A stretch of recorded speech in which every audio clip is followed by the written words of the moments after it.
Go to Jonah. Find Jonah chapter number 4. Jonah chapter number 4.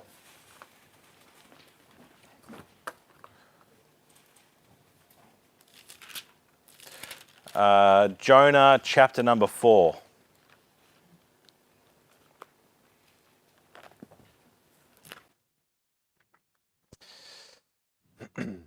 Famous story, as we've known, and I still think that there is stuff here that is worth our attention, as in the true meaning and the true reason that Jonah is here and the story is given for us, for what we can learn about God and how the world operates and how God operates the world, is still laying, I think, a little bit untapped in the book of Jonah. I'll read chapter number 4, and then you can give me your wonderful deep insights that you have from this particular book and chapter. Jonah 4 verse 1 says, "But it displeased Jonah exceedingly, and he was very angry. And he prayed unto the Lord and said, I pray thee, O Lord, was not this my saying when I was yet in my country? Therefore I fled before unto Tarshish. For I knew that thou art a gracious God, and merciful, and slow to anger, and of great kindness, and repentest thee of all the evil.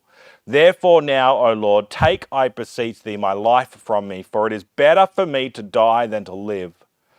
Then said the Lord, doest thou well to be angry? So Jonah went out of the city, and sat on the east side of the city, and there made him a booth, and sat under it in the shade, in the shadow, till he might see what would become of the city. And the Lord God prepared a gourd, and made it come up over Jonah, that it might be a shadow over his head, to deliver him from his grief. So Jonah was exceeding glad of the gourd. But God prepared a worm when the morning rose the next day, and it smote the gourd that it withered. And it came to pass, when the sun did arise, that God prepared a vehement east wind, and the sun beat upon the head of Jonah, that he fainted, and wished in himself to die, and said, It is better for me to die than to live. And God said to Jonah, Doest thou well to be angry for the gourd? And he said, I do well to be angry, even unto death. Then said the Lord, Thou hast had pity on the gourd, for the which thou hast not laboured, neither madest it grow, which came up in a night, and perished in a night. And should not I spare Nineveh, that great city, wherein are more than 60,000 persons that cannot discern between their right hand and their left hand, and also much cattle? And so the book of Jonah ends. As strange as it comes in, it's strange it goes out. It's a strange old story, one that we've heard many times in Sunday school. And in the children's books and all of the different tales that are about Jonah, but there's depths here that are, it is deep. It is. It's not a shallow children's story. I mean, the narrative in itself is, it's quite an interesting tale of a story to tell, and it's to read kids the story. But there's more going on here. That's what I've got out of Jonah, and I don't think yet I could say I know what that more is, but I'm realizing it's still connected to a little bit else. In like Joel, for instance, when we looked at Joel, how they repent is connected to the book of Joel, that they repented in the exact way that Joel was preaching that the Israelites should have repented, and it was Nineveh that repents in the exact same way. So there's connections here to the other books. Any observations or deep wisdom or shallow wisdom? We'd take shallow wisdom tonight as well. Cornelius. It mirrors how we are with our walk with God. How we can get discouraged and not do things that God wants us to do. It shows the graciousness of God towards us. Jonah got angry because he wanted Nineveh to be destroyed.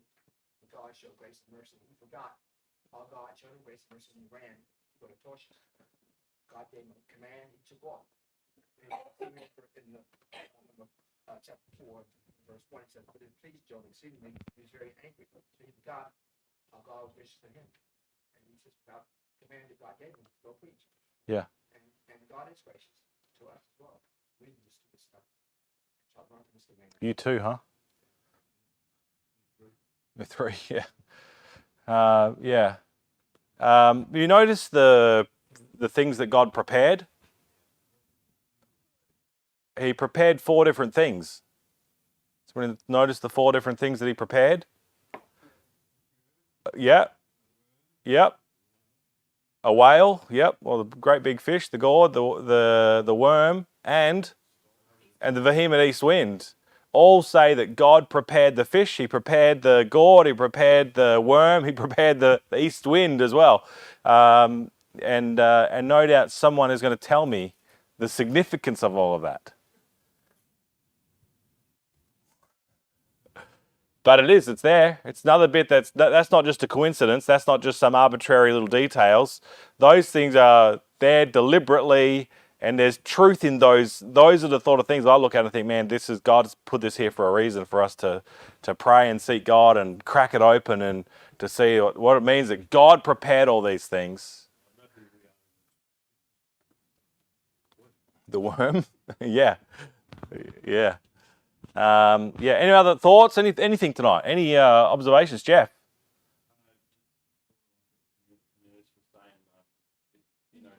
Jonah got really angry, but he so much I think he was looking at the wickedness of Nineveh and like living in the world, and he hates wickedness, and he's getting so angry and he's consumed by his anger, and it makes me think of like how we can get when we look at the world as well, and we want to see righteous judgment, and we want to see all these things stop. It's like really big.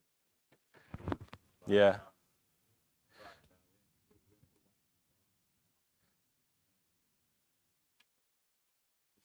There's no point to this. It's just an observation. Yeah. He was exceedingly angry though, and he's in the city. Like it's a strange old response. You'd think, man, this is fantastic. They're believing on God, and this is the thought I was having today. When they repented, and when they repented of their evil deeds that they were doing, were they actually converting to Judaism, or were they actually becoming believers in God?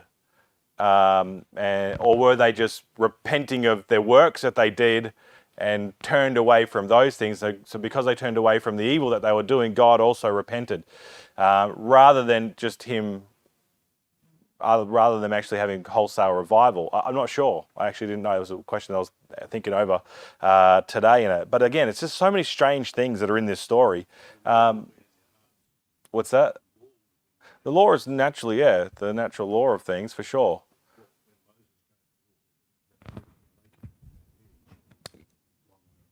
Yeah. I'm learning that there's some things here in this book that I haven't yet got either, and I know they're just laying there waiting to be discovered. Go, Jeff. You look at the 4 things that came upon. They came to bring repentance. The well, the worm, and the gourd, and all that sort of thing.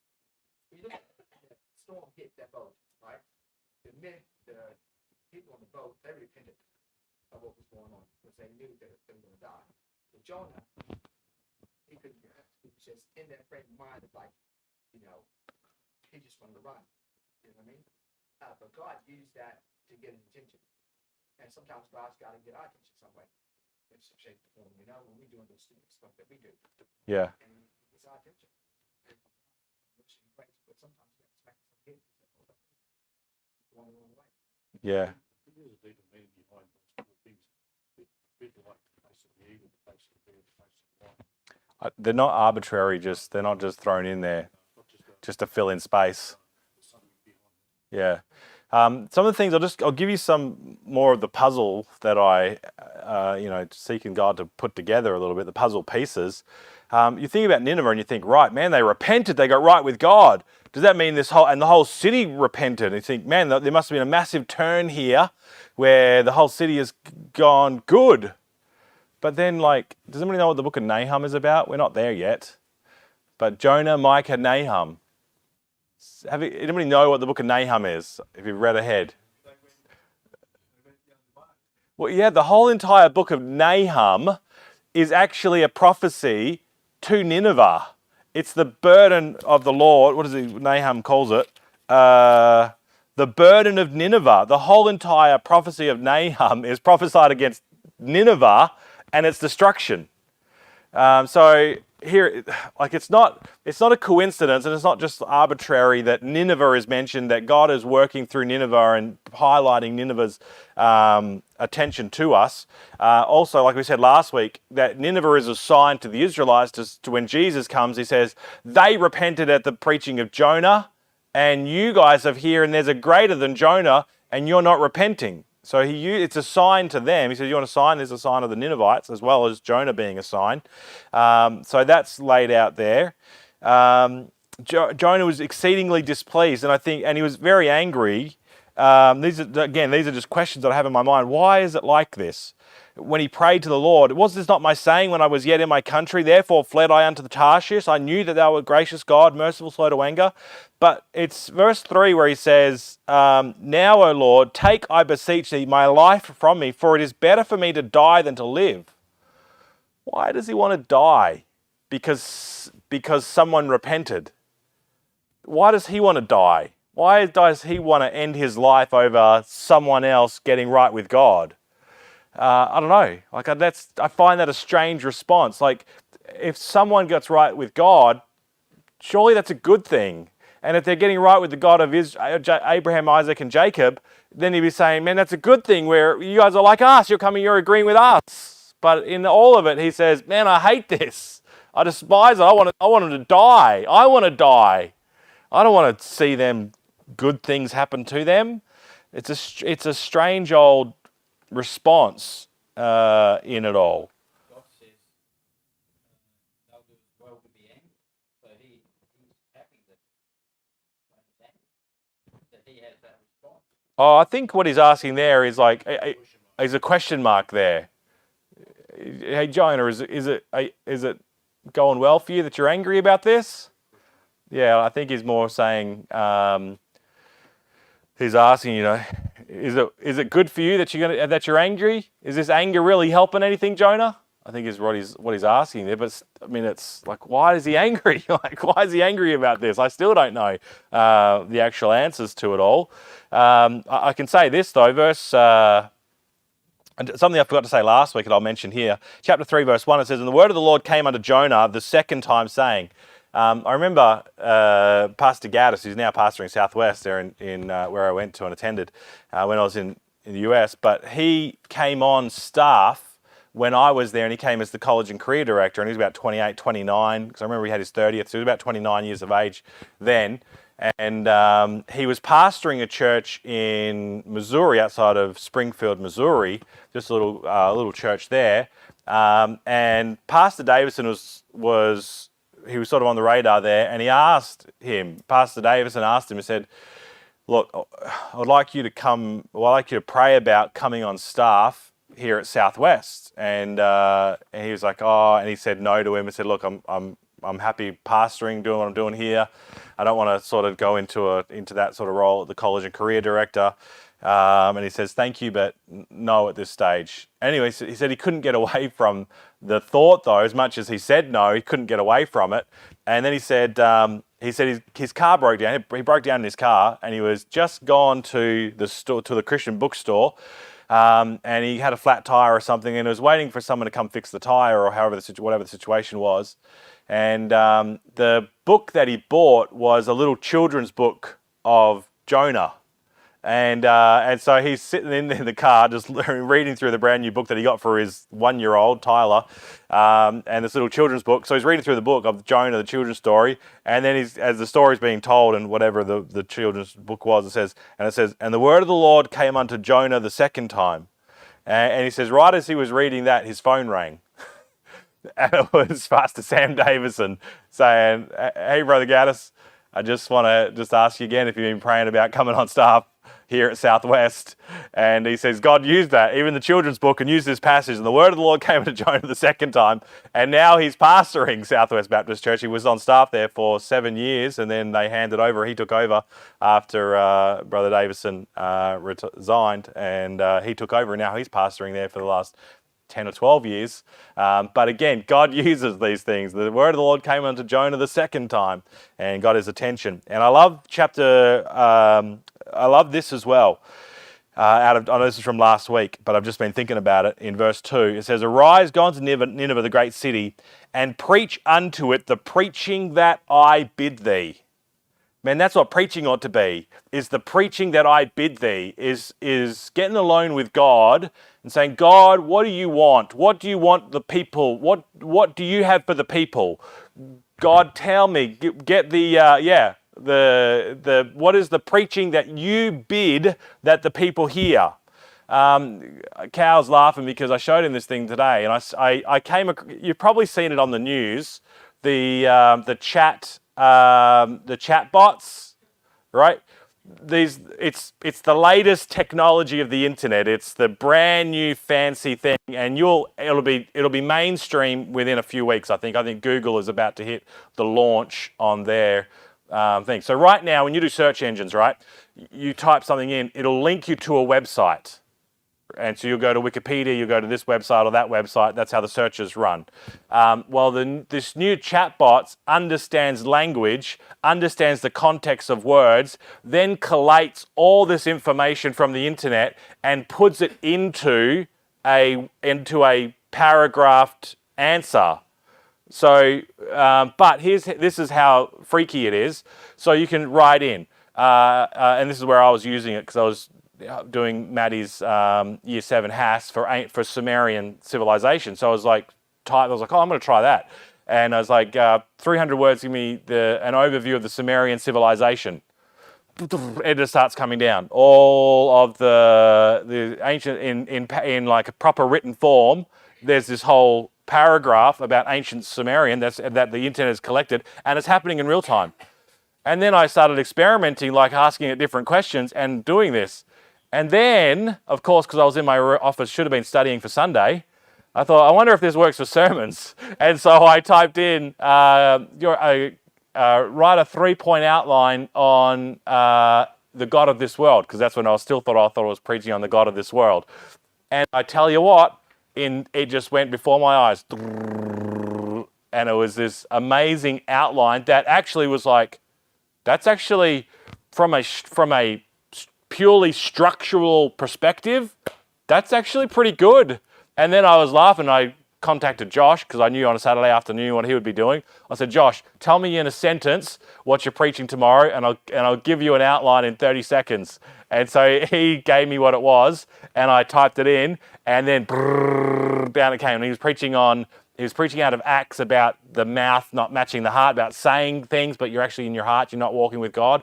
And it came this beautiful outline, and I sent it off to Josh, and he was like, and then I said to Cottle, because I knew Cottle was preaching. So I said, hey, Cottle. So that was this great trick.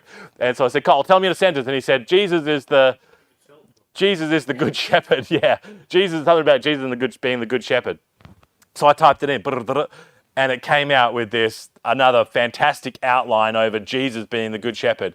And I sent it off to him, and he was like blown away. Honestly, I'll show you in the supper room. I'll show you. It's on my phone. It's incredible. But to these amazing things, I showed Cal today. It's incredible, isn't it? Yep, it really is. We use it in phonics. It's honestly amazing. But here's the thing. You can put in a passage, and this is what we did. I said, put in Jonah chapter, give me a sermon outline for Jonah chapter number 4. And it went through a fantastic sermon outlining Jonah chapter number 4. And you can get up and deliver that. But what's the difference between actually preaching and actually just dividing up a passage and speaking about it? It's the spirit. And this is what I was talking, Josh and Cottle and myself were saying, that, right, what's the actual issue? Sure, it comes an outline, but you know what it does? It forces it doesn't force a person, but it means the person doesn't have to pray. So here it is, I don't need to pray. No, you bypass this prayer and seeking and beseeching God, and now you just have this purely mechanical sort of delivery of a topic rather than actually getting alone with God and saying, God, enlighten the eyes of my understanding. God, speak through me, speak to my heart that I might be able to speak to the people. And as Jonah's saying, or as he puts it here, preach what I bid thee. Not just some outline or it's just some breaking up of a passage and giving some information about it, but God, actually give me something to give to the people. And that comes from God. It can never come from some computer-generated machine. As fancy and as amazing as it is, and if you've never seen it work, it honestly is. It blows your mind to how good and how accurate the information is and how well it's laid out. But that's not the same as preaching what I bid thee, as God says. And he went and preached that, and all of this. I never got to, and I'll leave it off for next week. The last little bit. Look at Jonah in the New Testament, but the verse here, there's a whole heap of verses that I never got to, where it says that God is merciful and slow to anger and of great kindness.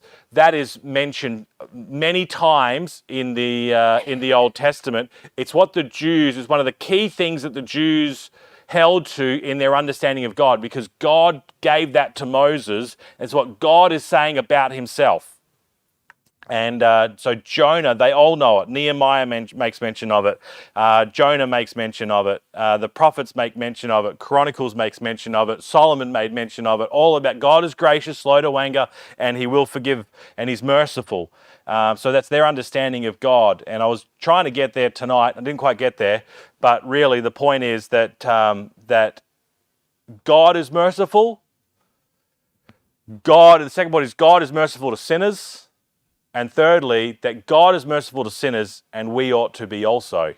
But never quite got there, having just looking at some of the other puzzling pieces out of the book of Jonah. We're going to spend one more week in Jonah next week and using the New Testament to expose the Jonah, and we'll have a look at that next week as we'll save those bits for it. Go, Cal. Yep. Yeah. Lydia, yeah, so we'll go to prayer now, and I'll